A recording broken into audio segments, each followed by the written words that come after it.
안녕하십니까. 홍상민의 심리상담소 2018 시작하겠습니다.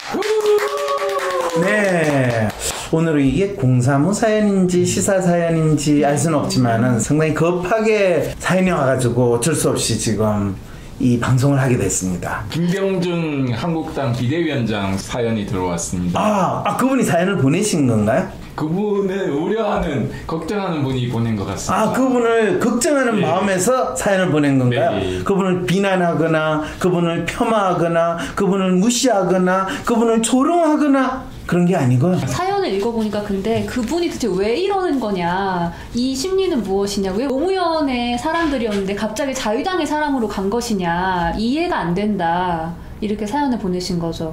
그렇죠. 그건 사실은 김병준 씨가 이전에 박근혜 정권 말기에 본인이 책임 총리하겠다고 손들고 나왔잖아요. 네.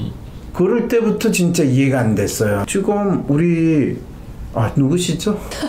1일 사회 패널을 맡은 곽승희입니다. 곽승희. 그렇죠. 이래 봐도 곽승희, 저래 봐도 곽승희. 예. 그리고 이분이 청와대 노무현 대통령실을 청와대 정책실장을 하셨잖아요. 네. 혹시 이분이 무슨 정책을 노무현 정권에서 뚜렷하게 주도하셨거나 제시하셨거나 언급하셨거나 표현하신 거 혹시 들어본 적이 있으세요? 사실 별로 기억이 나지 않는데요. 그렇죠. 그래서 그렇구나 생각을 하셨는데, 자, 어떤 사연이 왔어요? 박사님 안녕하세요. 저는 노무현 전 대통령님을 배우고 싶은 40대 남자 회사원입니다. 지난 7월 18일 한국당 비대위원장으로 참여정부 청와대 정책실장 교육부총리이기도 했고 박근혜 정부 마지막 총리 후보이기도 한 김병준 국민대 명예교수가 추인되었습니다. 이분은 경북 고령 출신으로 노무현 대통령이 만드신 지방자치연구소의 이사장도 하셨던 분입니다. 혹자는 여야, 진보와 보수를 오고 가는 광폭 지지를 받는 분이라고 하기도 하고 이념과 노선을 가리지 않고 권력이 있는 곳을 찾아다니는 분이라고도 하네요. 권력이 있는 곳을 이렇게 찾는 김병준 비대위원장의 마음이 정말 궁금합니다. 박사님, 이렇게 자신의 철학이나 소신이 무엇인지 관계없이 왔다 갔다 하는 사람들의 마음을 좀 읽어주세요. 먼저 김병준 위원장은 지난 7월 18일 위원장 취임 일성으로 다 같이 갈 수 있으면 좋겠지만 신념 체계가 전혀 다르다던가 그렇지 않으면 정책적 방향을 도저히 공유하지 못하겠다는 분이 있으면 길을 달리할 수 있다라고 했네요. 무슨 뜻인가요? 그러면서도 지금부터라도 새로운 것을 내놓고 새로운 것을 기준으로 삼을 때까지 열심히 노력하면 우리가 같이 갈 수 있다. 사람을 바꾸기 전에 뭔가가 있어야 한다. 그 뭔가를 세우는 것이 중요하다. 라고 했는데 여기에서 새로운 것은 무엇이고 뭔가는 뭔가요? 새정치 주장하고 나오신 분과 같은 심리인가요? 그러면서 본인은 비대위 끝나면 정치는 안 한다. 총선 출마도 안 하고 싶다. 다만 비대위를 성공적으로 하게 되면 아마 그에 따른 어떤 영향력 행사, 당뿐만 아니라 정치 전반에 걸쳐 영향력 행사가 가능할지도 모르겠다 라고 얘기했습니다. 이 말은 무슨 뜻인가요? 박사님이라면 이 말의 숨은 뜻을 더 잘 설명해 주실 듯 합니다. 사실 김병준 교수와 인연이 있는 참여정부 청와대 출신인 민주당 전재수 의원은 김 위원장은 그 전부터 권력의 금단 현상에 시달리고 있다. 권력을 잊지 못해 계속 뭔가를 해야 되는 권력주의에 이제 기웃거리게 되는 것이다. 자신의 능력을 발휘하도록 배려해준 사람을 떠나 오히려 그 반대 진영에 몸을 담는다는 것은 정치를 떠나서 사람 사는 세상의 인간의 도리, 사람의 도리 또는 자신을 배려해줬던 분에 대한 최소한의 예의는 아니지 않나고 비판했습니다. 그러자 김병준 위원장이 노무현 정신은 여기도 대한민국 저기도 대한민국이다. 노무현 우파가 있고 노무현 좌파가 있는데 난 노무현 우파다 라고 하면서 좌우를 왔다 갔다 한 자신의 입장을 비판하는 주장에 대해 반박했습니다. 이 말은 도대체 무슨 뜻인가요? 서로 욕을 하면서 구질하게 자기 변명을 한 것은 알겠는데 그분들의 높은 뜻에 대해 더 잘 알고 싶어요. 재미있는 것은 전재수 의원은 김병준 위원장의 능력에 대해 일을 호락호락하게 하는 분이 아니다. 모든 일을 소나기에 꽉 쥐고 독하게 하는 분이다.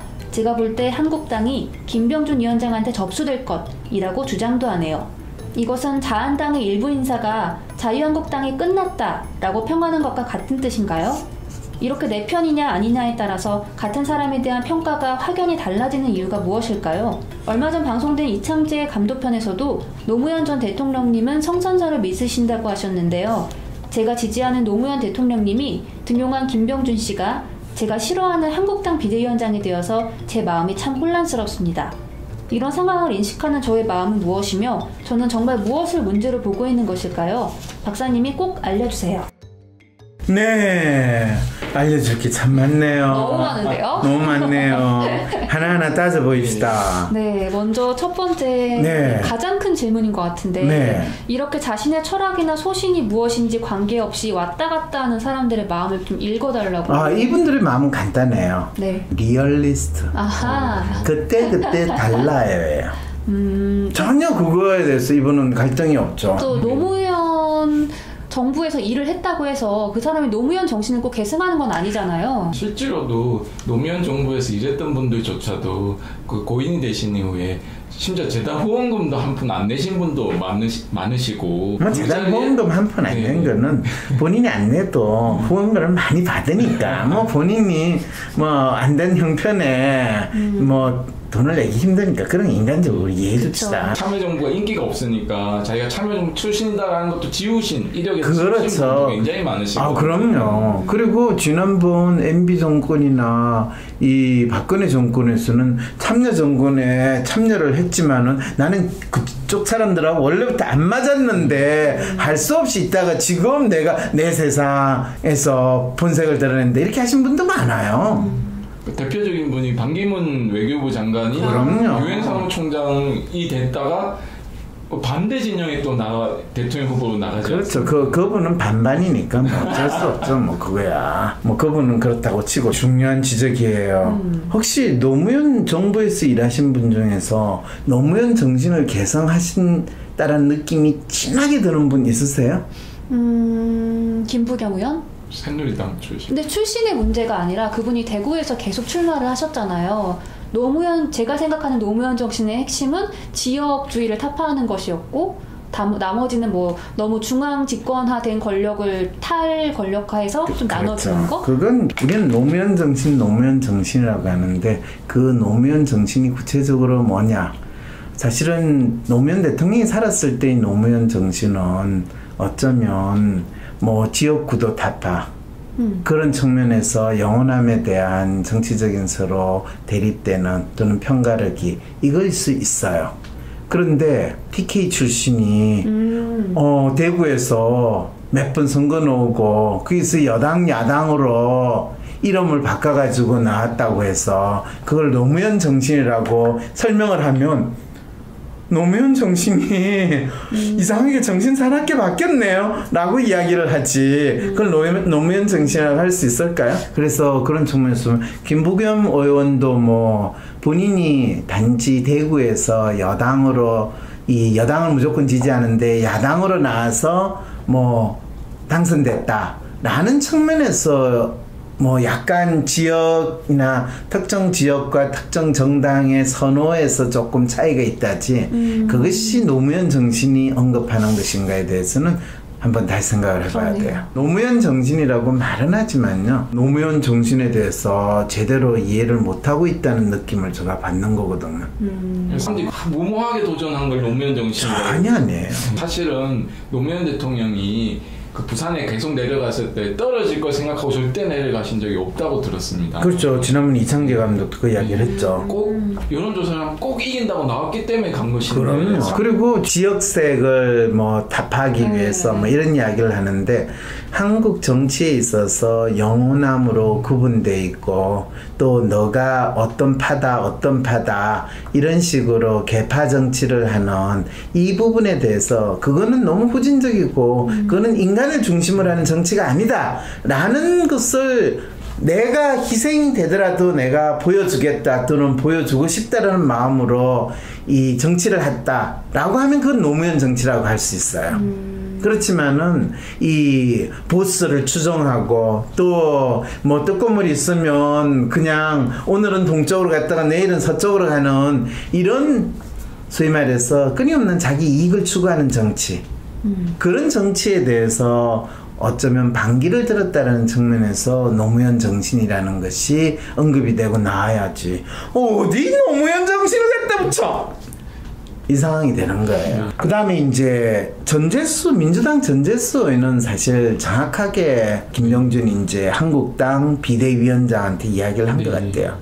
이분이 사실은 이 청와대 교육부총리 뭐 총리 후보로 나올 때 이분이 보여줬던 모습은 전형적인 권력의 검단 현상에 시달렸던 분이구나라는 생각을 참 많이 했어요.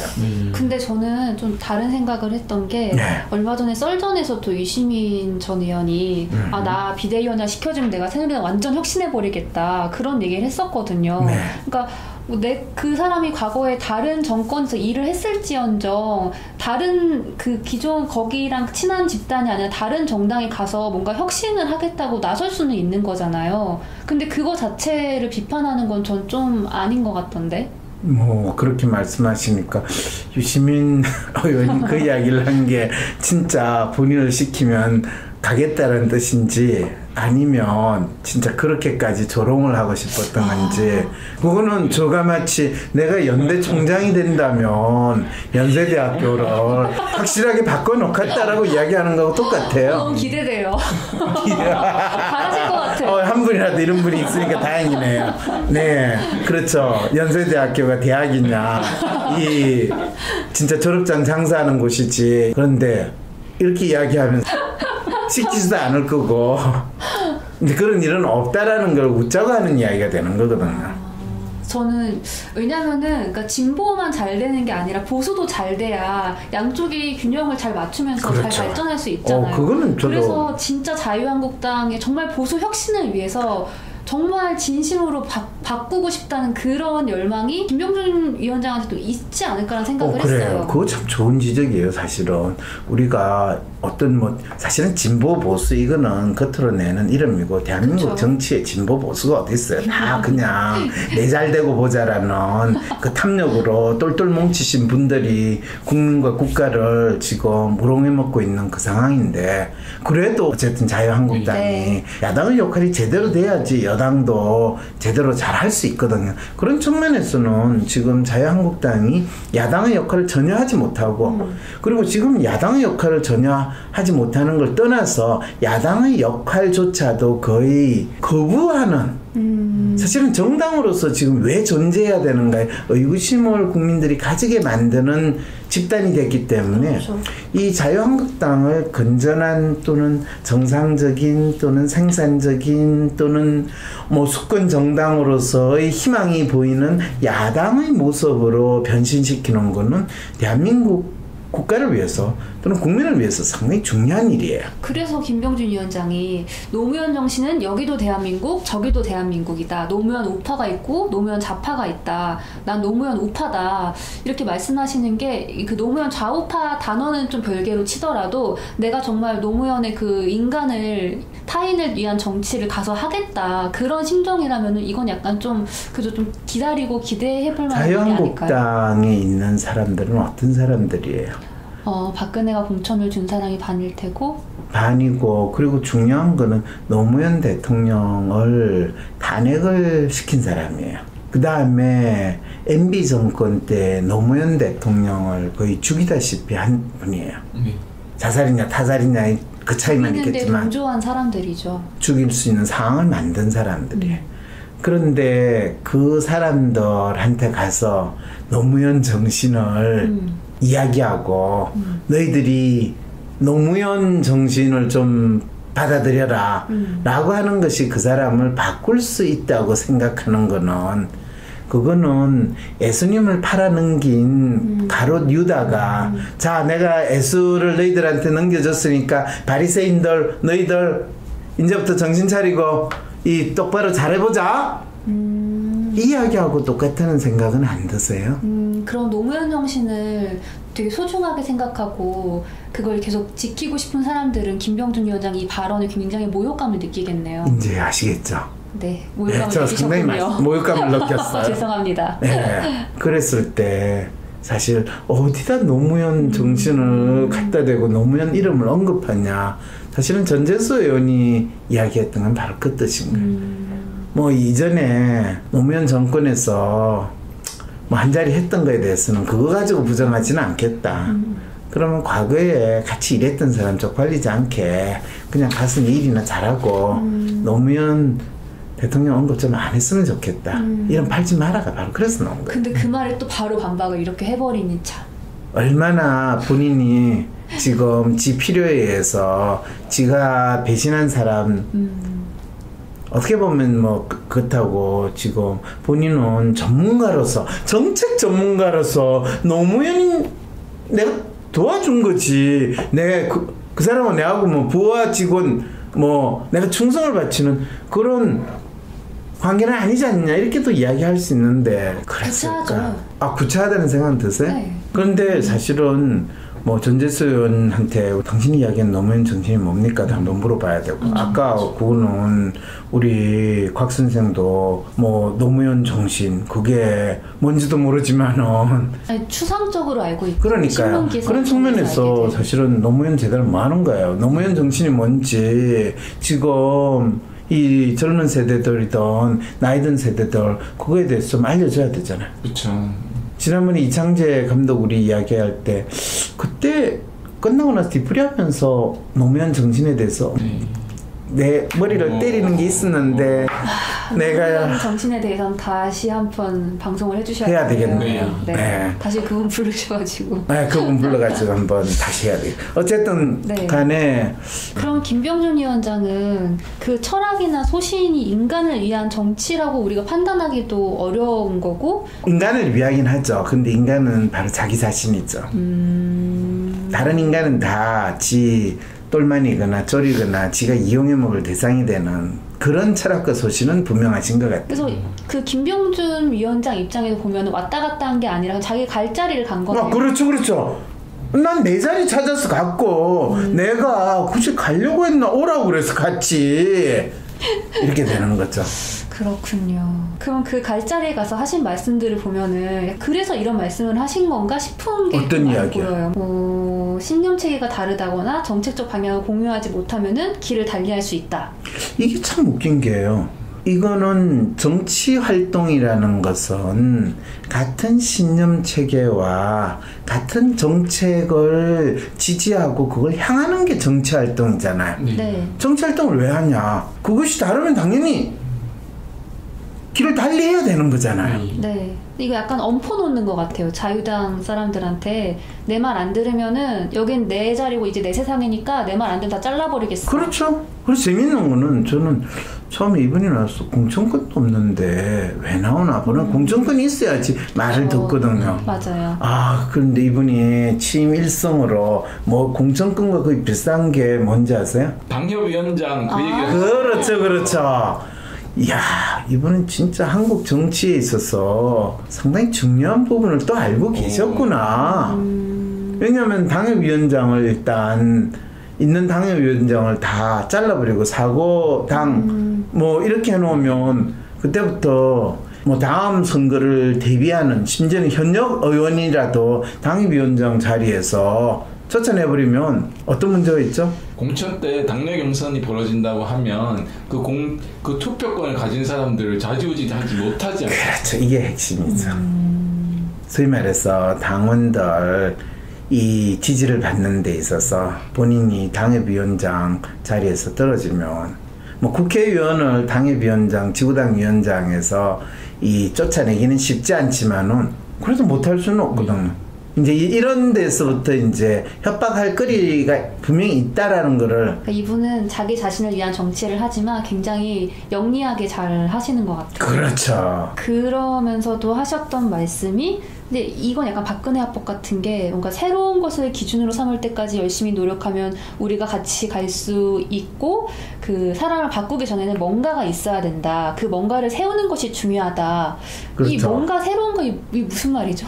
이게 박근혜 합법이라고 그러는데 이거는 박근혜만 쓰는 게 아니고 새정치를 들고 나왔던 사람도 이걸 쓰고 이거는 사실 자기가 뭘 할지 그리고 자기가 해결하고 싶은 가장 큰 문제가 뭔지를 인식하지 않는 또는 인식하고 싶지 않는 정치인들이 내가 잘났으니까 지금 내 말 들어? 라고 엎어놓을 때 쓰는 전형적인 표현이에요. 새로운 거 뭔가를 해야 된다. 뭐를요? 뭔가를 해야 돼. 이런 화법은 대개 조폭 집단에서 두목이 부하들한테 폼 잡을 때 하는 소리거든. 그러니까 약간 강하게 내 말 안 따르면은 버릴 수 있다. 근데 그렇죠. 그 뒤로 근데 그냥 막 버리는 건 아니고 이런 조건을 따르면 같이 갈 수도 있어. 그렇죠. 근데 그 조건이 뭔지 구체적으로 얘기를 안 해주는 거죠. 그렇죠. 니들이 알아서 이렇게 되는 거죠.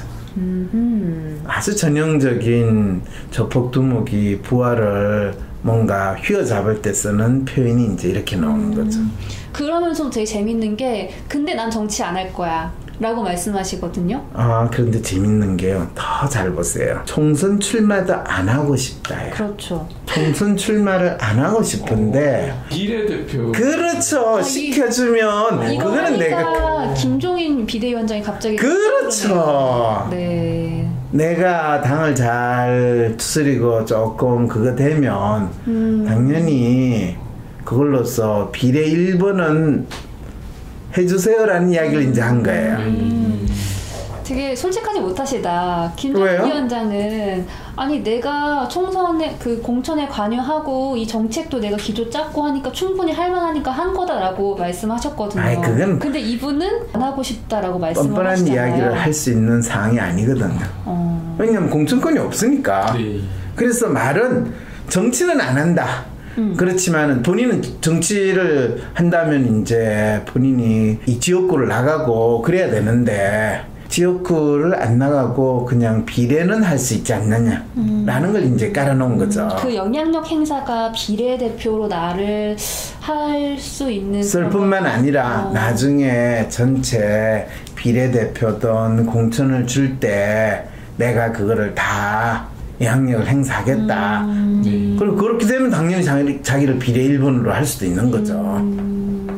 여기 비례를 깔아놓은 말이었군요. 이게 전 영향력 행사가 뭘까? 당대표가 되려고 그러는 건가? 막 그런 생각을 좀 했었어요. 영양가 있는 영향력 행사가 뭔지에 대해서 아직 잘 모르시는군요. 근데 참 이분이 재밌는 게요. 이분이 출신이 어디라고 여기 지금 돼 있어요? 고령이라고 하시더라고요. 고령이죠. 이 영향력 행사를 아주 나름대로 잘하신 분들이 고령 출신들이에요. 어떤 분들이 있나요? 우병우의 아, 장인이 고령 출신이에요. 그 장인하고 아주 친했던 분이 누구냐면요. 네. 최태민 목사. 다 고령 출신이에요. 고령의 기가 센가 봅니다. 고령. 근데 어쨌든 간에 새정치 또 영향력 행사 이게 뭐라는 거 숨은 뜻 설명이 됐나요? 네. 네. 마지막으로 이런 건 우리가 한번 생각해 봅시다. 사실 이분이 어쨌든 간에 자한당에 가가지고 자한당을 바꾼다. 그게 대체 뭔지에 대해서 우리 한번 상상을 하면서 이분이 그래도 뭐 어쨌든 대한민국에서도 건전한 야당이 있다는 거는 우리한테 중요하니까 그럼요. 잘할 수 있도록 좀 도와줍시다. 네. 네. 자, 그럼 자한당을 바꾼다는 건 뭘 바꾼다는 건가요? 어떻게 바꾸는 게 좋을까요? 첫 번째로 그 여의도 연구소 소장을 갈았다는 첩보가 있었습니다. 아, 그래요? 그 계속해서 홍준표한테 우리가 이기고 있다. 라고 했던, 그래서 이제 내부에서 왜곡된 정보를 소통하는 여의도 연구소장을 갈았다. 공천권을 어떻게든 갖고 와가지고 지금 현역 의원들 다 잘라내고 그 자리에 지금 없는 연령대 사람들을 많이 넣으면은 저는 확실히 달라질 것 같거든요. 근데 공천권을 가져오려면 적어도 1년 반 이상 비대위원장을 해야 되는데 네. 이분 비대위원장으로 있을 게 아마 1년 이상 가기 힘들 거거든요. 네. 그게 기한이 명시된 비대위원장인가요? 기한은 없는데 제 생각에 아마 공천권을 안 준다고 했으니까 공천권 행사할 때까지가 기한이 아닐까. 그렇죠. 이분이 어떻게든 공천권을 갖고 오게끔 하려면 네. 다음 전당대회를 할 때 네. 이분이 나름대로 당직에 본인이 올라갈 수 있어야 되는데 국회의원이 아니기 때문에 본인이 그 당직을 차지하기가 상당히 쉽지 않겠죠, 그죠? 그렇죠. 그리고 전당대회를 하고 당원들의 표를 다 받는 상황이 됐을 때 이분이 그 자리에 계속 유지할 수 있겠는가? 또 다른 이슈가 되는 거죠. 네. 그러니까 이제 이 경우에 이분은 다음 전당대회 때 조용히 사라지고 없어지는 근데 그 앞서 말씀하신 그 전재수 의원이 김병준 위원장이 일을 그냥 하는 사람이 아니다. 오케이. 굉장히 소나기에 꽉 쥐고 독하게 하는 분이다. 이렇게 표현을 하셨거든요. 그렇죠. 그래서 소나기에 꽉 쥐고 독하게 할 일이 뭐냐는 거죠 지금. 접수한다는 표현을 하셨는데. 그렇죠. 이 혹시 여의도 이 자유한국당 또는 당을 어떻게 해야지 접수하는지 혹시 아세요? 당을 접수한다? 예. 당대표가 된다? 당대표가 되면 당을 접수할 수 있어요. 비대위원장으로 존속할 수 있는 거는 전당대회 전. 비대위원장을 잘하고 전당대회에 나가서 당대표가 되면 접수할 수 있는 거군요. 그렇죠. 근데 너무 어려운 길이다. 이제 아시겠죠? 그럴 때 비대위원장을 잘한다라고 할 때 뭐를 해야지 잘하는 거냐는 거야. 그리고 이번 재미는 지방자치 정책에 있어서 행정에 있어 본인이 전문가라고 평생을 주장을 하셨대요. 한번 제가 궁금해가지고 뭐로 가지고 이분은 자기를 지방자치 정책 전문가라고 주장을 할까? 뭐 논문 몇 개 쓰고 그걸 그냥 강의를 했대요. 그리고 박사학위가 그쪽 주제래요. 그것도 한국 지방자치인지 아니면 미국 지방자치인지 또 헷갈리고. 미국에서 공부를 하셨으니까 아마도 그럼 미국 지방자치일 것 같습니다. 그러니까 이분이 말하는 전문가라는 거는 자기가 박사가 있고 이 분야 전문가라고 하는 본인 주장이지. 그런데 본인의 영역인 행정학이든 정책에서 분명히 부각된 문제를 해결한 실질적인 전문가라는 것을 증명할 수 있는 마지막 찬스가 자유한국당에서 이 정당이 가지고 있는 행정과 네. 정책의 난맥상과 문제를 해결을 하는 그 모습을 보여주신다면 이분은 될 수도 있겠네요. 그렇지 될 수도 있죠. 그러면 자유한국당이 가진 행정과 정책의 가장 큰 문제가 무엇인가를 이분은 알고 있어야 되고 그렇죠.